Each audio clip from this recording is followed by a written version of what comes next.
Most people view AI as magic. Engineers, on the other hand, see it through a lens of probability. There has been a clear mathematical division between the history of AI. And if you don't recognize this divide, all the tech news from last 3 years will feel like magic. On one side, we have model that judges. On the other hand, we have model that creates. One will tell you if the email is scam, and one will help you write that scam email. This is known as discriminative or versus generative AI. It's also the most important concept in this playlist and also the favorite questions of uh, examiners. So today we'll just not memorize definitions. We'll try to explore the inner working and how this actually happens on the model. As I said, almost every topic in this playlist, may it be VANs, GANs, transformers, diffusion models, belongs to the one side of split. So let's try to understand this concept in a way that you can build, explain, and write answer in exam. Okay, let's get started with understanding how generative model works. So as we discussed, generative models are someone who will create a new data. Okay, so when I say new data, or why I say new data is uh, what we'll do, we'll give some observations or some labels to our generative model.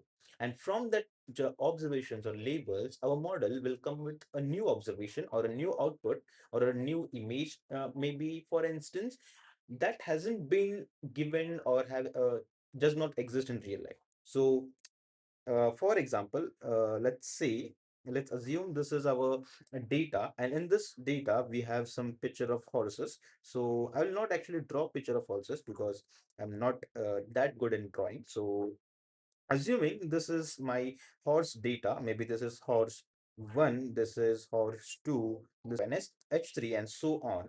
And we'll say this is our training data. Okay, and uh, this collectively is training data, but this individually is our observations. Okay, and this training data is we'll just send it to our model. Let's say we have a generative model here, like any generative model, not specifically any generative model. And then uh, what I can do is, like, this generative model will come up with a new image of a horse that does not exist. So we'll just say new horse that does not exist in this training data.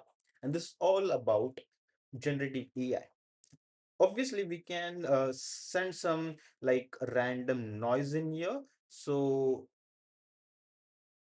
but the point is, our generative model will look through these observations and get us a new data that isn't in our training data. And this is all about generative AI. So technically or mathematically, we can just say generative AI is P of X. Okay, where X is our probability of new data. Okay, let's try to understand generative model through this example. And what I do have here is a two-dimensional space that is represented using the green lines and some data points that are generated randomly or using any unknown rule. Now, our goal is to uh, come up with a model that will generate new points that looks like they have been generated from this red color points. So if we notice or look very closely, we can say this red color points or this red color points are closely to this x2 and x1 axis. Okay, and we can also draw a line or a rectangle between them. So any point that is inside this black or close to this two green lines is from this data set.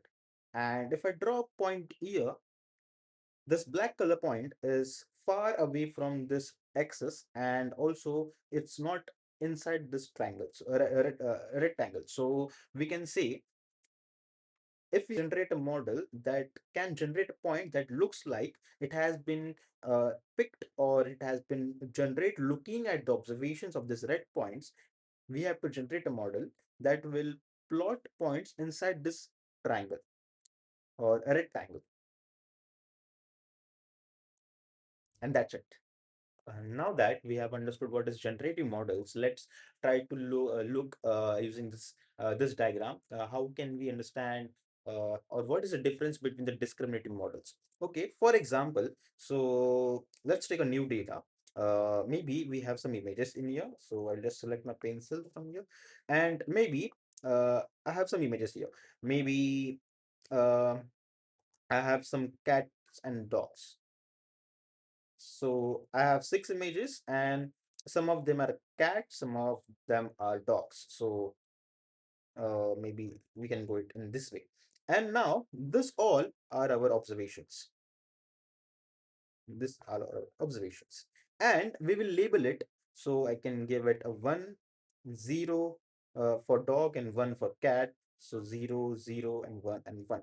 So now this collectively is our observation, and this is our labels. Okay, so now what we'll do, we'll pass our observations to our model, and our model will give us a final output. So a new image here, maybe a image, a random image, and this image, uh, the model has to identify if this image is of cat or a dog. And from our observations, using our labels, it will figure out, is this image of a cat or a dog? This is the basic difference. So as we saw, our generative AI will take our observations and generate a new or a data that isn't in our training data. And for our generative or discriminative model, from our observations using our labels, our model will decide if the input image is of a cat or a dog. And here we can say mathematically, uh, our discriminative models will look for P of xy. And in here, our model is trying to get the probability of y for given label of x. So these are labels, and this is our probability.